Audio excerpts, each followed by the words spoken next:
Political news, sports news, crime news કે તમારા રાજ્યના સમાચાર, હવે દરેક ખબર પર રહેશે અમારી નજર. ગુજરાતનો સર્વશ્રેષ્ઠ ન્યૂઝ ચેનલ.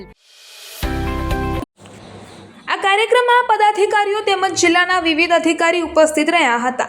માનનીય જિલ્લા પંચાયત પ્રમુખ પાટણ શ્રી ભાવિકભાઈ પટેલ, માનનીય ધારાસભ્ય શ્રી લવિંગજી ઠાકોર, પાટણ નગરપાલિકા પ્રમુખ શ્રી ચંદ્રિકાબેન રાવળ, ધારપુર ગ્રામ પંચાયત સરપંચ શ્રી માડણભાઈ દેસાઈ, શ્રી વિરલભાઈ પટેલ, નેતા વિપક્ષ તાલુકા પંચાયત પાટણ, ભોમાજી ઠાકોર, મંત્રી પાટણ જિલ્લા ભાજપ, વિનયસિંહ ઝાલા, મંત્રી પ્રદેશ બક્ષીપંચ મોરચા, ડૉક્ટર મનોજ ઠાકોર, દંડક પાટણ નગરપાલિકા, ઇન્દ્રજીતસિંહ રાજપૂત, પ્રમુખ પાટણ તાલુકા યુવા ભાજપ, કિરણસિંહ ઝાલા, ઉપપ્રમુખ પાટણ તાલુકા યુવા ભાજપ, નરેશભાઈ પરમાર, પ્રમુખ પાટણ જિલ્લા ભાજપ અનુસૂચિત જાતિ મોરચો, તેમજ પાટણ જિલ્લા collector Shri, DDO Shri, CDHO Shri, RCHO Shri, DDO Shri Patan, CDMO Shri અને મેડિકલ કોલેજના ડીન શ્રી ડૉક્ટર હાર્દિક શાહ અને medical superintendent doctor Parul Sharma,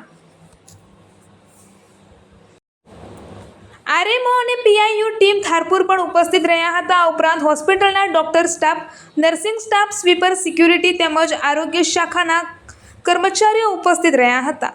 આ પ્રસંગને અનુરૂપ ઉદ્બોધન માનનીય ધારાસભ્ય શ્રી લવિંગજી ઠાકોર અને જિલ્લા પંચાયત પ્રમુખ શ્રી ભાવિકભાઈ પટેલ નાઓએ આપ્યું હતું. ગાંધીનગર ખાતે શ્રી માનનીય મુખ્યમંત્રી શ્રીના કાર્યક્રમનું જીવંત પ્રસારણ તમામે નિહાળ્યું હતું. તેમજ આ કાર્યક્રમ બાદ પાટણ કલેક્ટર શ્રી અને ડીડીઓ શ્રી હોસ્પિટલની મુલાકાત લીધી હતી અને સ્વચ્છતા અભિયાન અંતર્ગત જરૂરી સૂચનો કર્યા હતા. રિપોર્ટર કમલેશ પટેલ, પાટણ.